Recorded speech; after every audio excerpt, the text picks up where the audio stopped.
À partir de lundi prochain, des centaines de milliers de lycéens français vont débuter les épreuves du baccalauréat de terminale. Et cela commencera comme toujours par la philosophie. Je dis comme toujours, mais en réalité, beaucoup de choses ont changé au cours de ces dernières années. Depuis la réforme de 2021, 40% de la note repose sur le contrôle continu. Résultat, plus de 96% des candidats en filière générale obtiennent leur diplôme, soit la quasi-totalité. Et surtout, une bonne partie de ces élèves savent déjà où ils seront l'année prochaine, puisque la plateforme Parcoursup a déjà répondu. Alors, est-ce vraiment utile de conserver cet examen et ce diplôme, le plus vieux de France? Existera-t-il encore dans 10 ans? On en parle avec vous. Pierre Mathieu, bonsoir. Vous êtes professeur des universités en sciences politiques, ancien directeur de Sciences Po Lille. Vous aviez été missionné en 2018 par le ministre de l'Éducation nationale, Jean-Michel Blanquer, pour réformer ce fameux baccalauréat. Alors, on entend chaque année cette même rengaine. Le bac ne sert plus à rien. Le niveau a baissé. Avant, c'était plus sélectif. Est-ce que vous partagez ce constat? Non, d'abord, je rappelle que juste avant la réforme, il y avait à peu près 90% des élèves qui réussissaient le bac. Donc là, on est passé à 95% à peu près. Donc il y a une augmentation. Mais vous voyez bien qu'on n'est pas passé, vous voyez, de 60 à 95%, hein. On était déjà sur des tendances où 9 pour 10 des élèves réussissaient le baccalauréat. Donc je crois que ça n'a pas considérablement changé les choses. Ce qui a peut-être changé les choses, évidemment, c'est que du fait du contrôle continu, eh bien, les élèves peut-être se projettent un peu plus par rapport aux notes qu'ils doivent obtenir lors des 4 épreuves finales du mois de juin, là, bientôt, parce qu'ils ils ont déjà des notes, donc ils savent à peu près se situer. Ils ont également leurs notes de première, hein, du bac de français de première, et à partir de l'année prochaine, du bac de maths de première, puisque aujourd'hui a eu lieu pour la première fois une épreuve anticipée de mathématiques, mais ce n'est pas la réforme du bac qui a fait, entre guillemets, exploser les taux de réussite au baccalauréat. Le baccalauréat a 218 ans cette année, on l'a dit un peu plus tôt, c'est le plus vieux diplôme de France. Vous avez essayé de le moderniser. En quoi vous diriez qu'il est mieux qu'avant? Alors je pense qu'il est mieux qu'avant, d'abord parce que je pense que c'était important de combiner contrôle continu et contrôle final.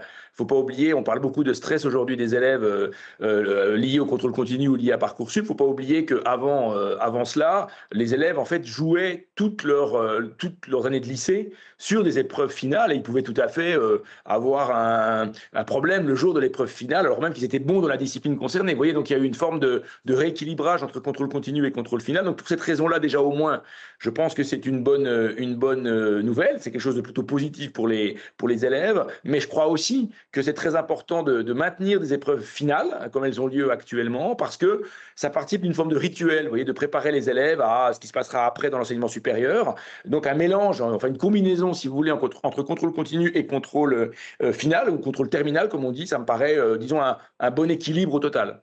Vous évoquez ce fameux contrôle continu, mais qui dit contrôle continu dit inflation des notes à la hausse dans certaines classes, plus de difficultés à comparer les élèves entre eux. Ça signifie qu'aujourd'hui, selon l'établissement où on est scolarisé, on n'obtient pas le même bac à la fin?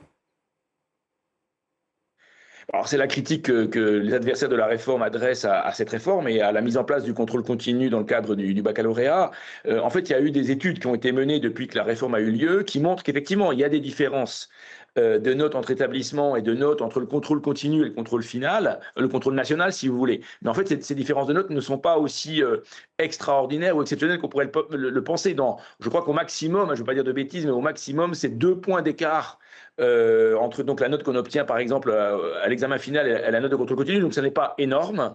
Voilà, donc je pense qu'on fantasme beaucoup sur ces différences. Il ne faut pas oublier aussi que dans le passé, quand moi j'ai passé mon bac, les épreuves du bac, les épreuves finales, étaient différentes selon les académies. On n'avait pas les mêmes sujets. Donc déjà, comme on n'avait pas les mêmes sujets, on n'était pas noté de la même manière, évidemment, selon les sujets, et que donc, quelque part, ce diplôme national n'était pas si national que ça. Donc je pense qu'il faut arrêter un petit peu de travailler sur ces sujets-là et puis se dire que finalement, les élèves ont le bac, c'est le diplôme national et que 60% de ce bac est obtenu dans le cas d'épreuves nationales, que tout le monde passe de la même manière.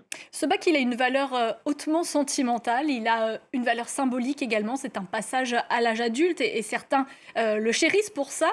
Mais à l'heure où on cherche à faire des économies, à l'heure où le gouvernement cherche à trouver de l'argent, ce serait tentant de se passer d'une organisation qui est très onéreuse.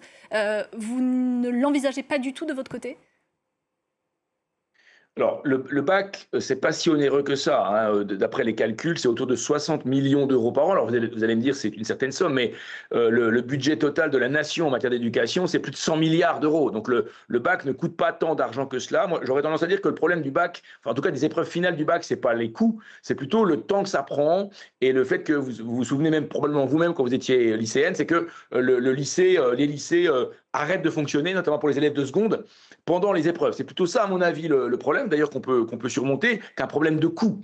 Mais c'est vrai aussi que le taux de réussite, quand on tangente presque, enfin les 100%, hein, quand on est à 95% de réussite, certains pourraient être tentés de dire, bon, de toute façon, c'est très lourd à organiser, ça prend beaucoup de temps à organiser, et tout le monde le réussit. Donc pourquoi continuer à le faire exister? Moi, je crois vraiment qu'il faut continuer à le faire exister parce que c'est pas simplement des épreuves avec des notes pour passer dans l'enseignement supérieur. Comme je disais tout à l'heure, c'est aussi un moment que des centaines de milliers de jeunes passent tous ensemble, sont concernés tous ensemble par cela. Et je pense que c'est toute cette dimension de rituel républicain, du passage d'épreuves au même moment partout en France, ça me paraît avoir une très grande importance, par-delà le fait que 95% des élèves réussissent.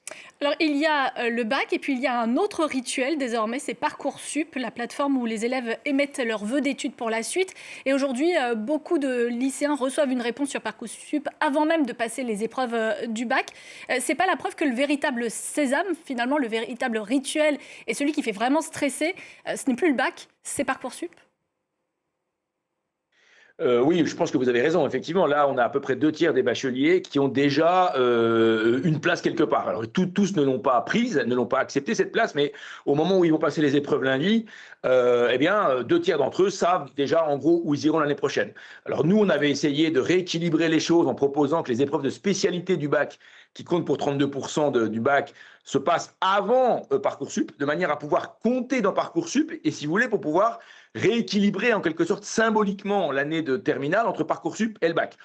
Ça n'a pas marché, on l'a fait une année, les organisations syndicales ont dit que ça avait provoqué beaucoup d'absences dans les établissements et donc le ministre Gabriel Attal avait décidé de remettre les épreuves au mois de juin. Donc effectivement, ce paradoxe, c'est que les élèves passent les épreuves à un moment où la plupart d'entre eux savent où ils iront l'année prochaine et où même la plupart d'entre eux, en ayant calculé le contrôle continu, savent en gros quelles notes ils doivent avoir. Nous, on avait tenté de rééquilibrer cela, on n'y est pas parvenu. Et c'est un vrai problème parce que vous parlez du contrôle continu tout à l'heure. Le paradoxe, si vous voulez, c'est que les enseignants étaient contre le fait que le contrôle continu ait un rôle dans le bac, puis en même temps, ça ne les gêne pas que finalement, ce soit sur la base du contrôle continu et un peu des notes de première que les élèves soient admis dans l'enseignement supérieur. Donc aujourd'hui, on peut dire que le bac est complètement décorrélé de l'enseignement supérieur. Ça n'a rien à voir. Alors, vous savez que le bac, c'est à la fois le dernier diplôme du cursus secondaire, puis c'est en même temps le premier titre de l'enseignement supérieur, hein, il ne faut jamais l'oublier. Alors, il n'est pas décorrélé, mais c'est vrai que, en fait, au moment de Parcoursup, les seules notes, disons, de contrôle national du bac qui peuvent compter, c'est les notes du bac de première, parce qu'il s'est passé un an avant. Et donc, ça donne un poids, dans le cadre de Parcoursup, ça donne un poids que moi, je trouve exagéré aux notes obtenues au bac de français, et notamment aux écrits de français de première, sur lequel l'enseignement supérieur, enfin, auquel il porte beaucoup attention, parce que les notes, notamment de spécialité du bac, hein, qui comptent 32% du bac, ne peuvent pas être prises en compte dans Parcoursup parce qu'elles se passent après. Elle se passe au mois de juin. Et là, il y a un vrai problème d'équilibre. Nous, on avait essayé, comme je disais juste avant, de rééquilibrer cela. On n'y est pas arrivé, mais pour moi, c'est une forme de frustration, disons, dans le cadre de cette réforme. Et c'est vrai que ça a pour conséquence un peu, passez-moi l'expression, de donner les clés du camion l'année de terminale à Parcoursup par rapport au baccalauréat. Est-ce que le monde universitaire, il gagne quelque chose, lui, avec cette réforme, avec ce nouveau bac ? Je pense que le monde universitaire, alors vous avez dit tout à l'heure, moi je suis dans l'enseignement supérieur, je pense que le monde universitaire n'est pas du tout hostile au fait que le contrôle continu compte pour le bac, ne serait-ce que parce que dans l'enseignement supérieur, le contrôle continu est un élément central du passage d'année en année, d'obtention de la licence, du master, etc., etc. Le problème que rencontre l'enseignement supérieur, c'est justement autour du fait qu'il n'y a pas assez de notes, comment dire, passées dans le cadre d'examens nationaux. Comme je le disais juste avant, ça donne un poids excessif au bac de français de première, parce que l'enseignement supérieur n'a pas les notes des épreuves de spécialité au moment où il décide. Et donc, il y a des formes, disons, parfois de doute ou de remise en cause, vous l'avez dit tout à l'heure, du sérieux des notes de contrôle continu. Alors que moi, je pense les collègues du lycée notent très sérieusement, mais il y a une espèce de crainte dans l'enseignement supérieur que les notes ne correspondent pas exactement au niveau. Mais la raison, c'est pas à cause du contrôle continu, c'est parce qu'il n'y a pas assez de notes liées à des examens nationaux. Une dernière question, Pierre Mathieu. L'élection présidentielle en France aura lieu dans 1 an. Est-ce que vous pensez que ce sujet du bac, c'est un sujet que doivent porter les candidats à la présidentielle? Est-ce que vous attendez quelque chose d'eux? Non, je pense que la question du bac, d'abord, il faut laisser le temps à cette réforme de s'installer, parce que ça fait 8 ans, vous l'avez dit vous-même, qu'on a commencé à la mettre en place, et il y a encore des innovations aujourd'hui. Donc, je pense que les professeurs, les élèves, les parents ont besoin que ça soit calme et que ça se mette en place définitivement, tranquillement. Je pense que non, l'enjeu, si on a un enjeu, disons, de la classe de terminale, c'est plus l'enjeu de la qualité de l'orientation vers l'enseignement supérieur, et lié à cela, disons, les conditions de réussite des élèves lorsqu'ils arrivent dans l'enseignement supérieur. Merci beaucoup d'être intervenu sur l'antenne de France 24. Merci à vous de nous avoir suivis. Tout de suite, vous allez retrouver Fatima Tawan pour le Journal de l'Afrique et on se donne rendez-vous juste après.